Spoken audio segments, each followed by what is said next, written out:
You notice something unusual about this scene? What is odd about this scene? Holy cow. This is a deep question. It's not a quiz question. It's not hard to solve. Look where we are. We're at this most spectacular view overlooking this incredible lake and these mountains, and yet, strangely, we're pointed in the direction of the lavatory. I mean, I don't know what your view is. Mine's of three butt ugly cameramen and a fucking bathroom. Amazing. I thought about it when I came, but then I thought, okay, obviously we want to show the beauty of the back. I agree with you. Let's saddle up. All right, you ready to pull out, so to speak? I'm brimming with content. So I'm ready anytime.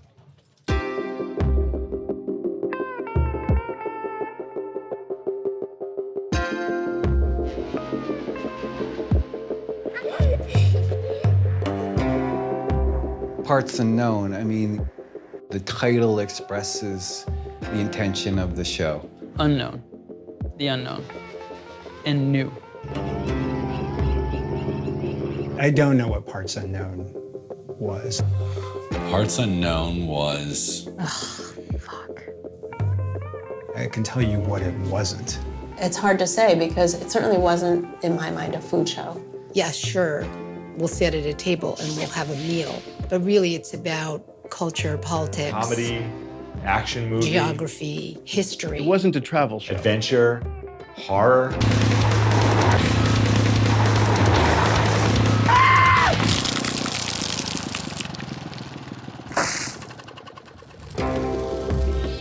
You know, I don't know. It's hard for me to say what Parts Unknown was because I was so immersed in it that it was, I mean, it was definitely more than a job. It was like such an incredible experience. What is Parts Unknown is actually a really easy question because it was Tony. Oh, yeah.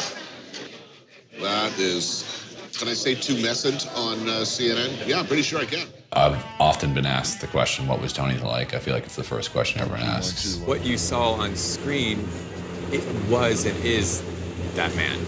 That was the magic of Tony, I think, is that people who never even met him, they would feel like they would know him. He was this curmudgeonly, funny dude.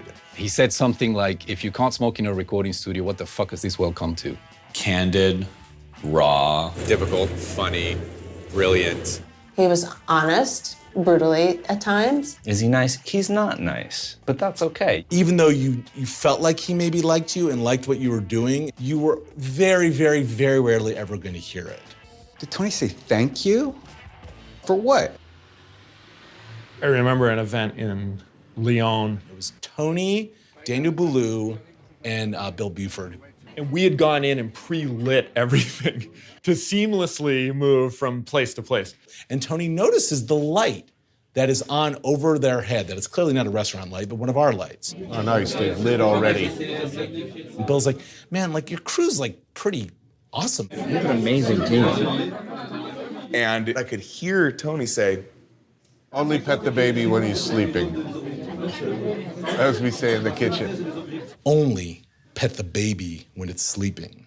Only pet the baby when it's sleeping. You'll ruin him. He was a great motivator in that way. Only pet the baby when it's sleeping. I should do more of that. Okay. All right. Say when. Good. I'm sure I did not write this line. His soul was the soul of a writer, and I think he was a beautiful writer, and I think that kind of, poetry and his love came out through his words. Next time you turn off a news cycle filled with shouting bobbleheads, convinced that America is devolving into a moronic inferno, questioning the greatness of your nation, maybe you should come here. Here are your Purple Mountains Majesty. I think when we really hit it right, and why I think it's timeless, it's Tony's voice. that's why people responded so well to it, right? They wanted to hear what this man had to say about the world. Europeans first reached West Africa in the mid-15th century, bringing with them the usual things: an industrialized slave trade, subjugation, the rule of the many by the very few. The moment that Tony's voice actually gets into a show, all of a sudden you have a full picture. You have the full perspective of this man who has an angle. You know, he knows how to point up a story. First question would be, in your lifetime, will you be able to visit Jaffa? He wanted to give a platform to people who would usually be ignored, you know, who would be forgotten, people who wouldn't have a voice otherwise. He really gave those people an opportunity to shine. He always like joked about magical ponies and unicorns, but like he truly was. He was like a fucking unicorn. Like.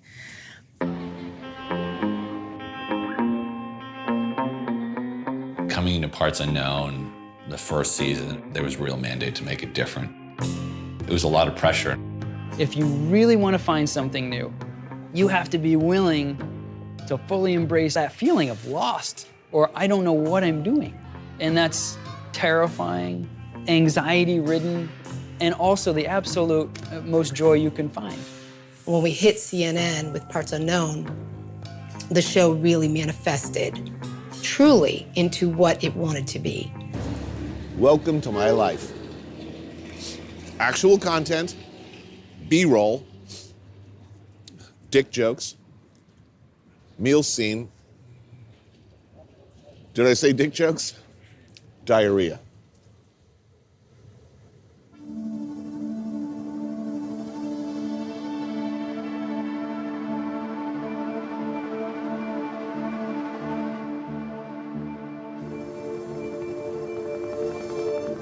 Where do we come from? How does it all work? How far can we go?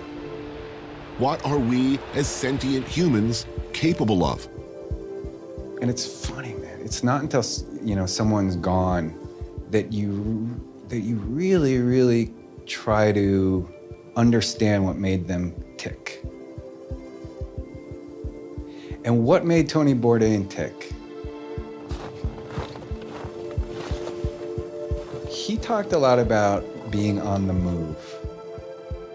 And I think that Tony, you know, obviously like a shark, needed to be on the move all the time.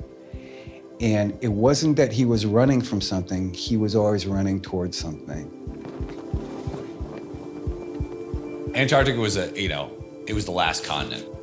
Tony had, literally, I think, been to the rest of the world.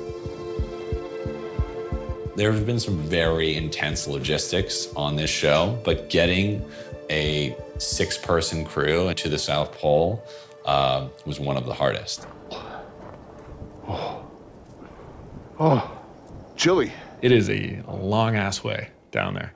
You know, LAX to like Sydney to Christchurch to McMurdo Station to the South Pole, you know, days of travel. My face hurts. After this massive 60-hour journey, and gets there and says, "It really is the ass end of the world." And walks away. It was worth 60 hours. Best line ever. Oh. You say that one more time, Tony? No, you're kidding me, right? Take two? We don't do take twos.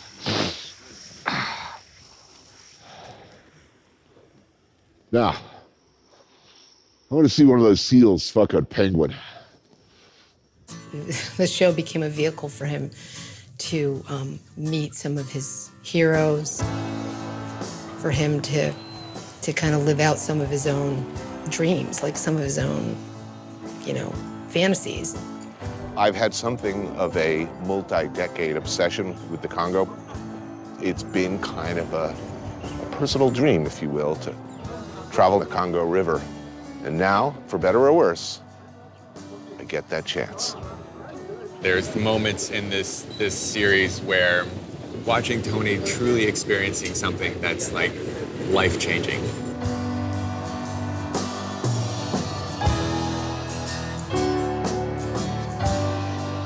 It was an extremely selfish show. It was very selfish. He was really out to please himself. And in doing so, I think he pleased a big audience of people.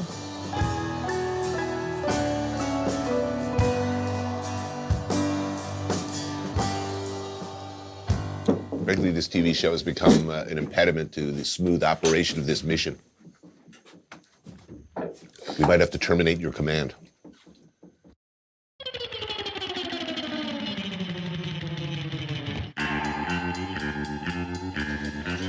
There's this misconception that directing is actually telling someone what to say.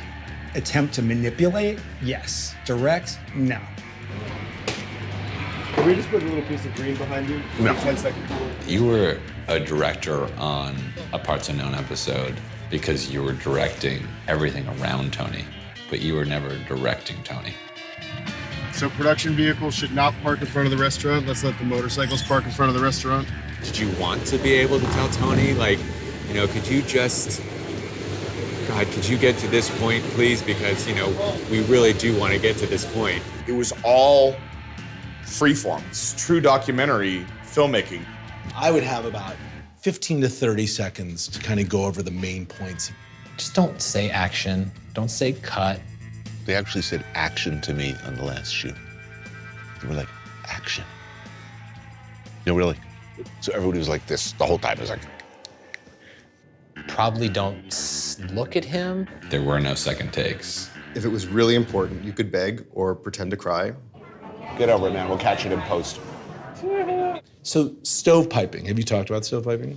What's the definition of stovepiping? Well, very much like some of the questions you're asking. Here's some themes. Here's some ideas you might want to talk about, Tony. So, isn't this place da-da-da-da-da-da-da-da? You didn't get to do that with Tony. Hated it. Pre-sweetened? Stovepiping content now, Jerry? Is that what's happening? No, man. Is that what's happening here, Jerry? Did you come to this? I can't even trust you. If he got the sense that you were trying to sway a conversation one way or the other or get him to say something, it was a wrap. I mean, it was like you get the dagger eyes. Or like the inevitable wides, which essentially meant that the scene's over. Go wide. Want to go wide? You want to go wide? Yeah, you go wide. He called it. Tony just called it.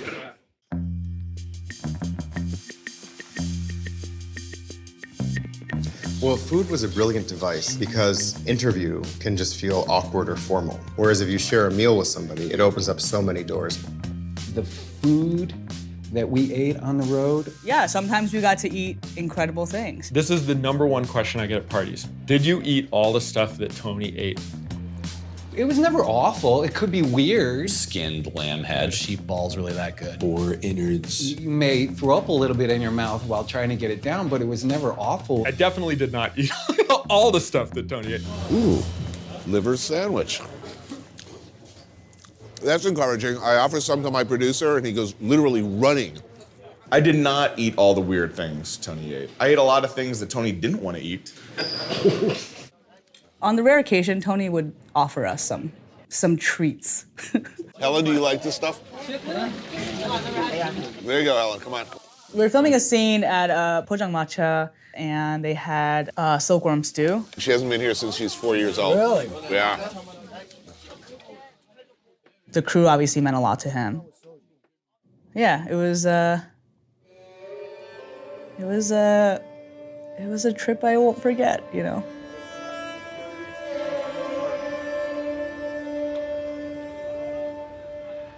We were his best friends. We were the people that were with him all the time, and we had amazing conversations about our favorite movies. We would have a conversation about our favorite movie, and we'd try to create an episode that was based on that.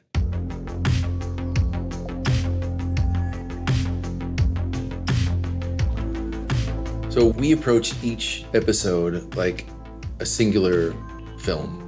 We all shared a love of film and music, and that stemmed from Tony. I think he drew a lot of inspiration from music. If there's anything that's comparable to the way he worked, it was punk, essentially. This is a guy who had just an incredible sort of filmic knowledge base to draw off of. Tony would give us movies or books, and we would often just run with it. We all got to like experiment in each episode. Did we want to shoot that in a very controlled, like something Coppola would have shot? Or something from a 70s Italian film? You know, we did this trailer for the French Alps episode, like a John Wick movie trailer. Next shot is him like this going.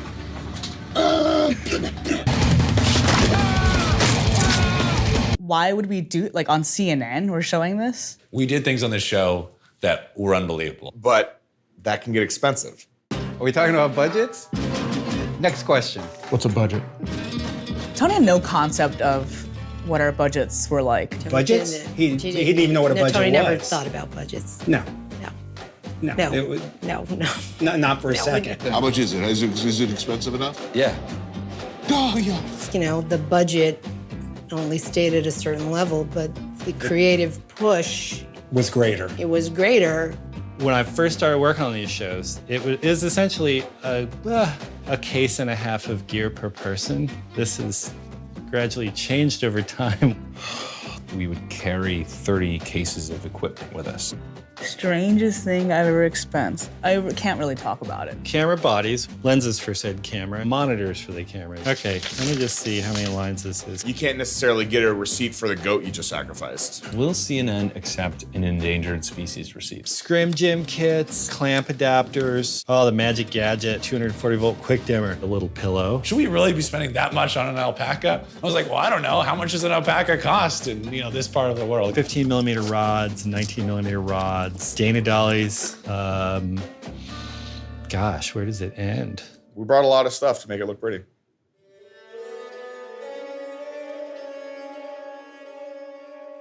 I think it was really about trying to accomplish what he wanted. I mean, he knew that he was lucky to have this opportunity to do these things.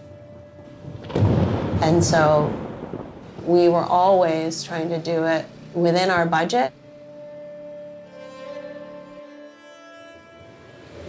So the Miami episode, I got one note from Tony. He's like, the great beauty. Watch it.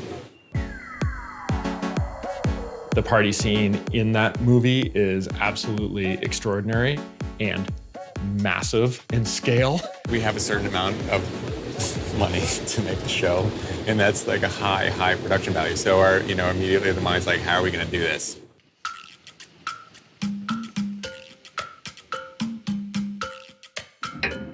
There's a scene with a woman dancing in The Great Beauty. And so we needed to kind of articulate this idea.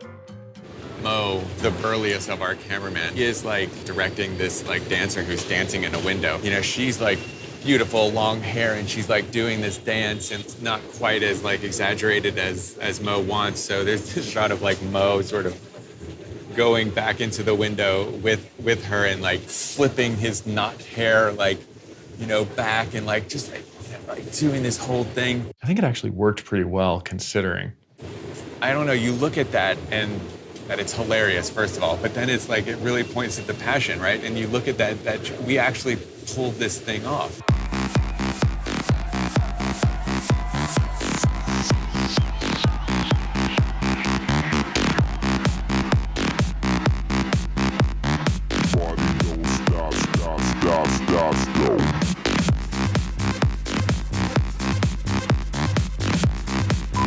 Say when, boys.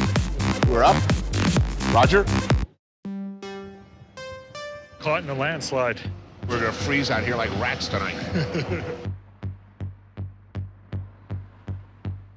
Tony lived on camera and off camera a magical journey.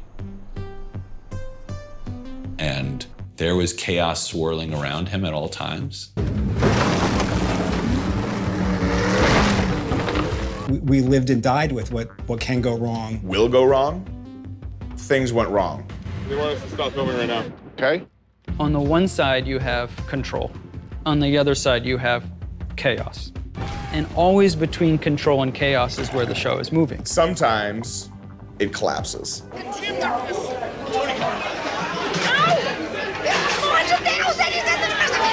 Political unrest, bird flu. Then there's leptospirosis, which is an infection carried by rat urine. I mean, every shoot had things go wrong. I think it was, it was Shanghai. My heartbeat is like going up right now, even thinking about it. We decided to visit the tallest building in Iran.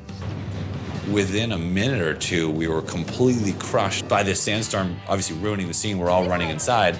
Onchocerciasis, AKA river blindness. The chance of like a government shutting me down. Earthquake, train wreck. The whole building starts moving like this, pieces of the roof ripping off. Stand away from the glass. Jaundice, liver function problems, and something called man flu. We landed on the ground and I met the fixer. She said, "Great to meet you guys. Also, Josh, everyone has canceled." Oh, and we got all our gear stolen.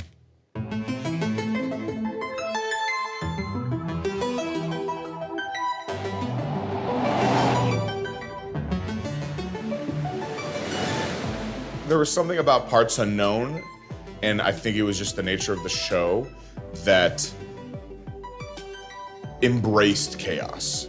If there wasn't this element of chaos and intensity to the shoots, then, I don't know, there was some intangible energy that came from that. Without a doubt, we succeeded at the ability to quickly veer off plan A and find our way to plan F and make something of it. That's why the show was good.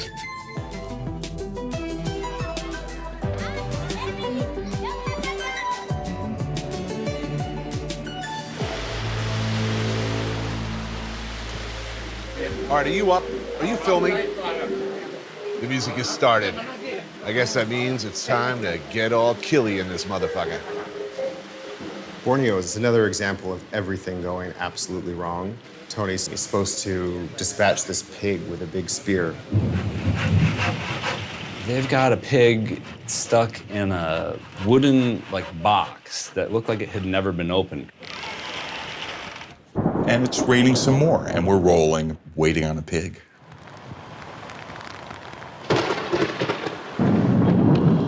Oh my God, where's the pig? It's coming. Is it arriving by magical package? Is it arriving by unicorn?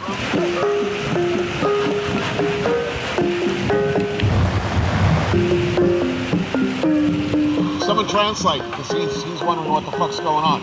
Tom's on the walkie screaming, sitting next to Tony saying, "Where's the pig? Where's the pig?" I'm up in a totally different section of the village, and since it was in the middle of a torrential downpour, the pig escaped immediately.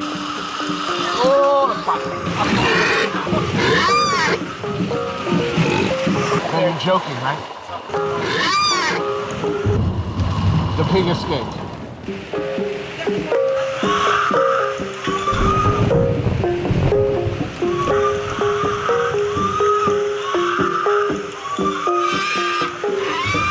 It was so intense. I don't think I've ever seen Tony look more pissed. And when he has a spear in his hand, that's not the look that you want to see. It's pretty awful, actually, but fun and awful, sort of the same thing. Where is he now? Okay, copy, thank you. They caught the pig in a net, and now they're tying it up. So it'll be here very soon. That's like 15 minutes away. Yeah. You ever tried to drag a struggling pig down to a river? All right, travel minute right now. 1, 2, 3. Everyone. The travel minute. Travel minute. The travel minute essentially was an extra deliverable that CNN wanted. Almost like a preview of the show. Indonesia, New Jersey, Asturias, Japan. He would basically distill and encapsulate a place in a minute. The Scottish Highlands, one of the most savagely beautiful places on earth. It was like his absolute, the antithesis of what he was all about. He hated these. Tropical Wonderland. The beaches. Did I mention the beaches? Tony was a little hesitant. It's only a travel minute. We can't encourage them with quality. it promotes the show. It's for us. It's not like a snap-in that nobody's ever going to see except in Romania. Here we go, travel minute. All non-essential personnel can leave. Set up a shot, he starts talking about Uruguay. This guy comes out of the background just dragging a garbage can. I fell in love with this place. I fell in love with it first day. Tony's like, how's that? And I'm like, you know. Yeah, I got it, but in the background, I got a guy dragging a trash Perfect. can. Yes. I got Yes. Those are the kind of production values we like, Todd. Okay. Perfect metaphor for these travel minutes. Now fuck off. Thanks. That was it. That's what you've been complaining about for like an hour? Yeah. It's my integrity, man. So you phoned that in?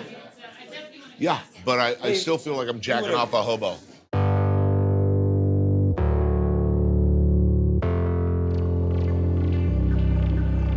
Conventions of television making had to leave the room. And it was actually really wonderful to find ways to work around those parameters. The great thing about this series is that you're given this unbelievable support structure to take chances. Doing the same thing every week was frightening to him. And I think it was always a challenge, like, can you take this idea, which may seem shocking, and actually, convey it in a very artistic way? As long as we could get it past standards and practices. The Tokyo episode is a great example of that. Yeah, I had no idea what tentacle porn was, so. This is the first season with CNN, and they were surprised at what we brought back. There was spitting in the mouth, nipple clamps.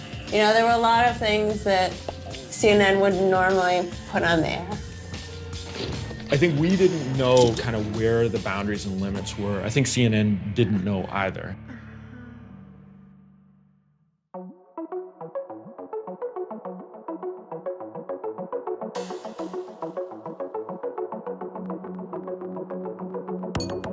If he thought your shows were mediocre, that was the end. There was no, I think that was like the magic of the show too, is like, it just pushed all of us to like, do something weird.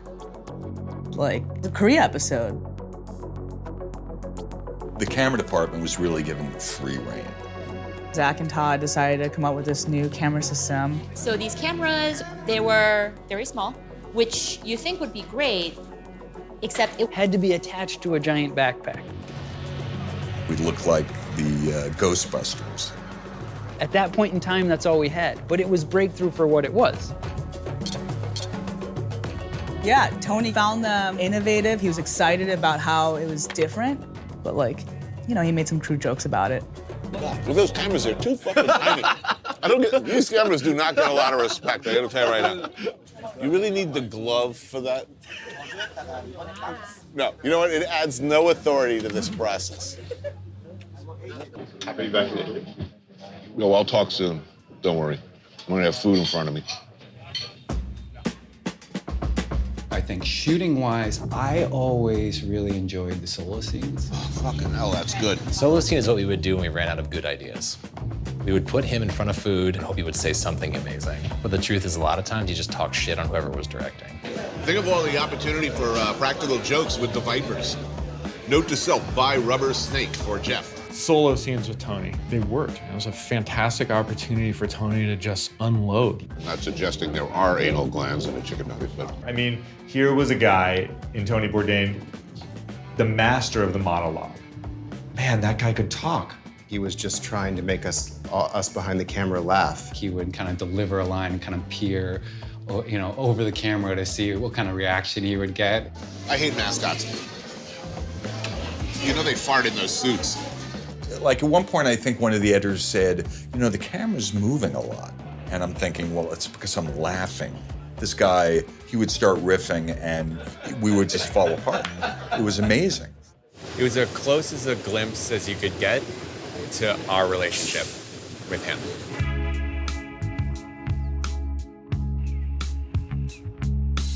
One of the great things about going to Japan is Lawson's. We had, the greatest intention to go to Lawson's and eat an egg sandwich, a little solo meal, Tony on the street, eating his beloved egg sandwich. We don't talk about the Lawson's incident because it's an ongoing investigation. What is it exactly about this place that's got its tentacles so deep into my heart and my soul? The coup de grace, the golden goose of sandwiches at Lawson's is the egg salad sandwich, the fluffy egg salad sandwich. It's a masterpiece. Where are you? I know you're around here somewhere.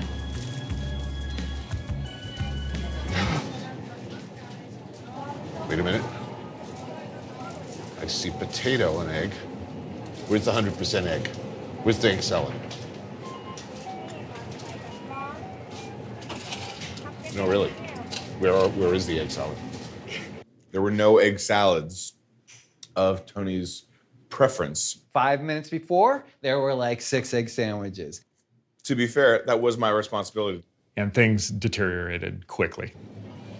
Where are the egg salad sandwiches? They were in there. No, there are potato and egg salad sandwiches in there. Potato, ham, and egg. You couldn't possibly have bungled that. Could you?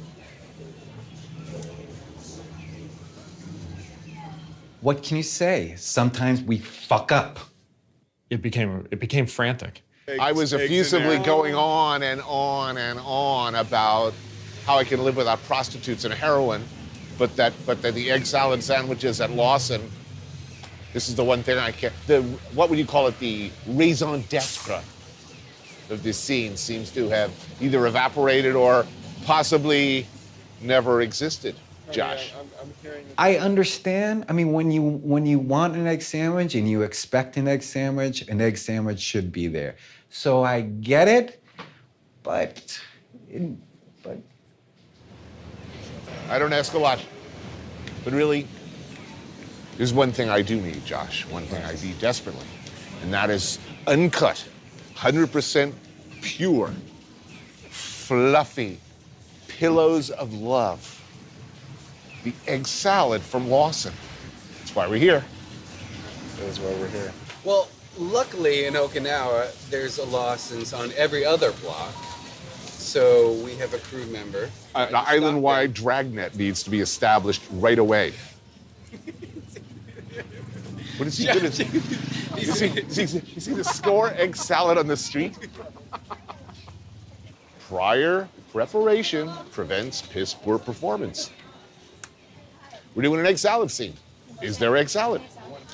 Look at this. Highly trained professionals fanning out across Naha in search of egg salad sandwiches. And I say good luck with that because they're amazingly popular, and for a reason. There was like a harrowing and frantic run down the street to the next adjacent Lawson's to try to find the correct sandwich. Is this the egg salad? Yes. Go for Josh. Go for Josh. This is a crushing disappointment. My heart sank. My heart sank like a stone. We all felt that moment. I got faith in Josh. He's got a lot at stake here. I think that he's going to come through. Yeah, I got a lot of faith in him too. I had a lot of faith in Idi Amin and President Mobutu before they drove whole nations into the ground. Because this is a monstrous abrogation of our relationship and the trust, the bond of friendship and professionalism that we all share. I'm not saying I'm disappointed, more like devastated. So I'm waiting for my man, $26 in my hand. Tony? So they stopped packaging the egg salad sandwiches in whole containers, so it's split with a tuna sandwich as well. But the egg salad is still there. My eggs are commingling with tuna? Yes. You can't actually bring outside food in there and put it on their shelves, and then we'll pretend that I'm actually finding these? Was that your hideous plan? Well, it wasn't a hideous plan. Okay, go do that, and then they'll never know. Fantastic. So we're paying 2 different Lawsons for the same sandwich. Oh, look. How fortunate. I'll take all 3 of you.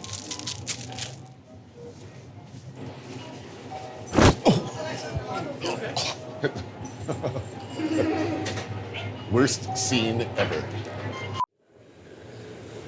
Your question about was it fun is like a really good question. Because fun is a word that like I wouldn't think about necessarily for the show. Was the job fun? Was it fun? I wouldn't call it fun. We had fun. We were deep into Iran. I'm in a bar in the Philippines And the besiege held us for a day. filming a cover band. 13 years later, now I'm pinching myself. 3 beers deep. Does having the experience of your life and of your career like fall under the category of fun?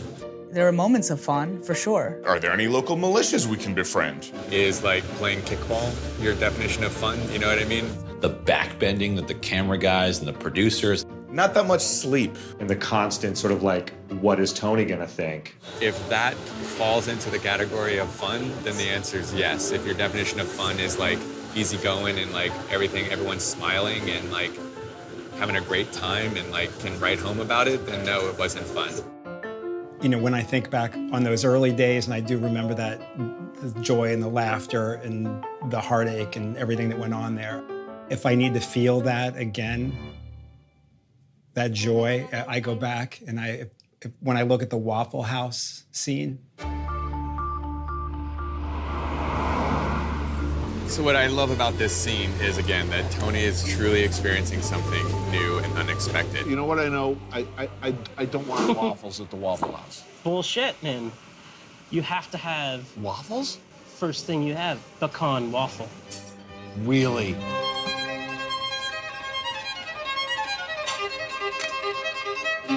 You get it in many episodes, but this one in particular, that was very, very authentic Tony. You know what umami means in Japanese? Actually, literally, it means I will here for a bite of that burger.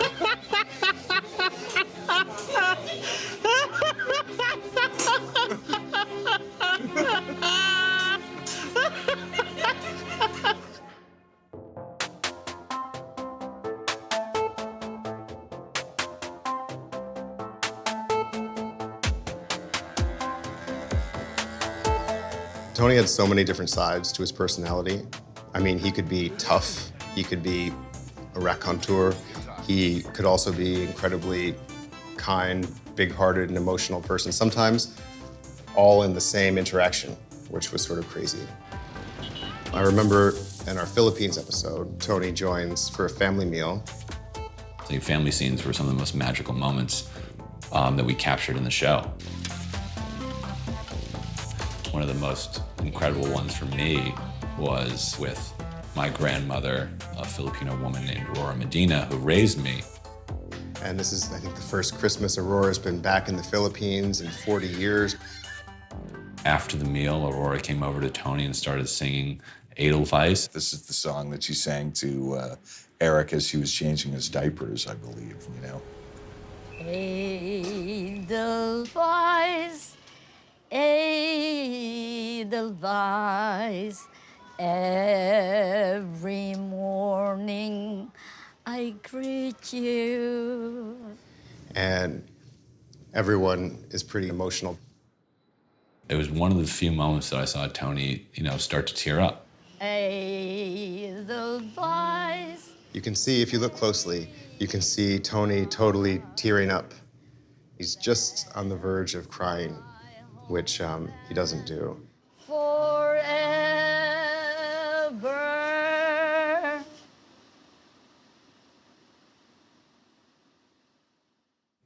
Yeah, it was really special to see Tony that vulnerable and see Tony, connecting with someone as beautiful and, selfless as Aurora.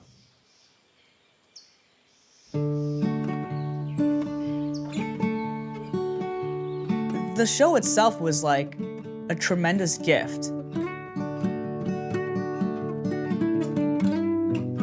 We got to work with somebody who was incredibly creative, obviously, but also let us experiment. The amazing thing about it is that the challenge has never really stopped any of us. We've met these I don't want to say we've met these challenges. These challenges have fucking inspired us to do great things.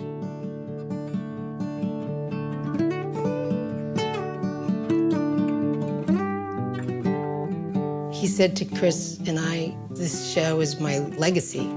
He said, that's why I'm so hard on you guys. You know, every show, I want it to be better than the next.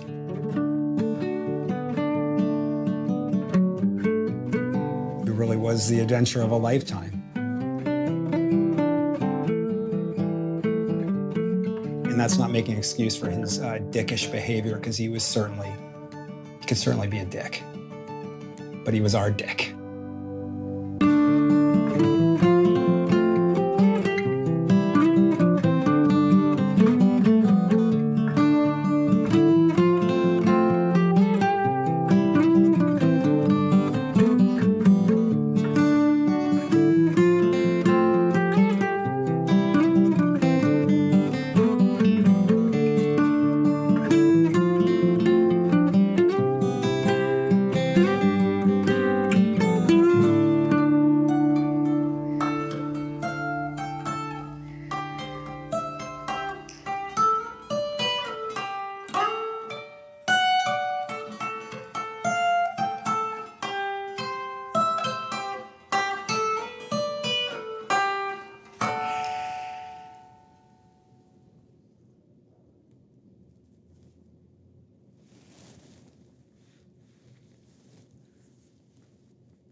Should we start drinking now?